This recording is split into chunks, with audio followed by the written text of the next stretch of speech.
You couldn't have gotten away, Vassa. Even if you thought for a second that you were getting out, it wouldn't really be true. You made a deal, and now you have to stay, okay? Don't try that again. She nuzzles me. Can I have my hot dog now? That does it. I'd like to tell myself that I'm laughing, but there are tears tagging along with the noise bubbling out of me. Your last meal, Erg? I should hope not. Really? Can you survive once I'm dead? I'm so sorry, Erg. I just thought about making Stephanie live with herself. I didn't even wonder how you were going to manage without... Who's this dead person you're discussing? Erg chirps. Because it's not you, Vassa, and a particular friend of yours is getting simply weak with hunger, waiting for you to observe how marvelously not dead you are. Certainly, you're not dead enough to apply a generous amount of mustard, yes? Fine. I get to my feet, balancing carefully against the oceanic pitch of the floor. We're so lost at sea, Erg and I. Money stirs at my feet. The bills seem tired now, but so many of them already went flying out the door that there's no point even picking them up.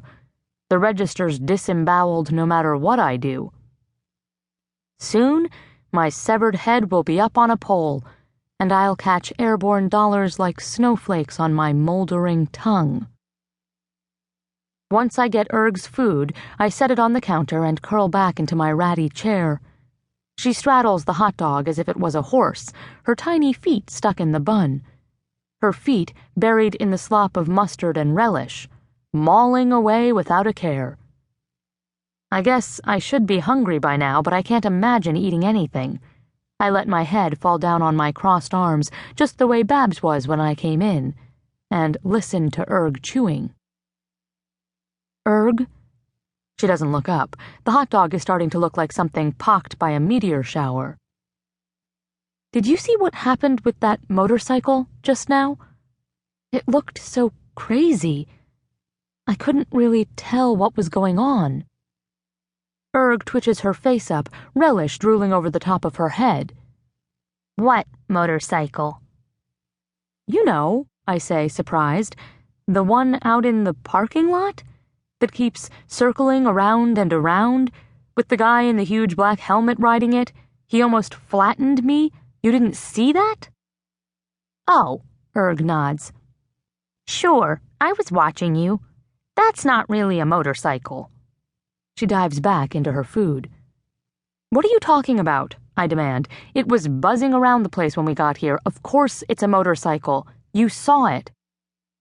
So did you, Erg observes cryptically.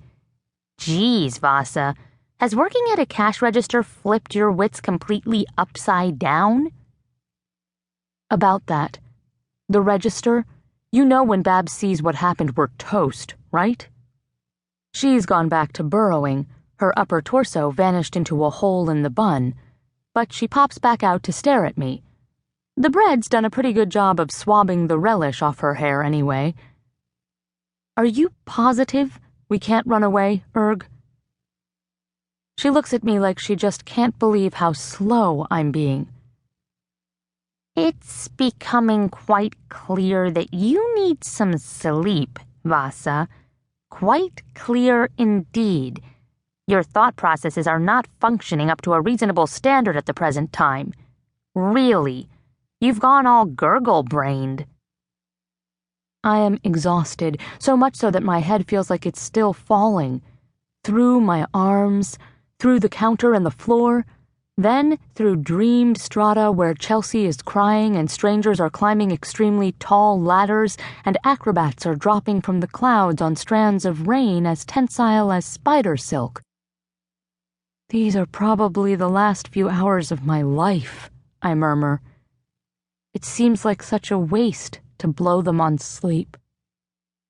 I look up to see Erg smiling and puckering her ruby lips.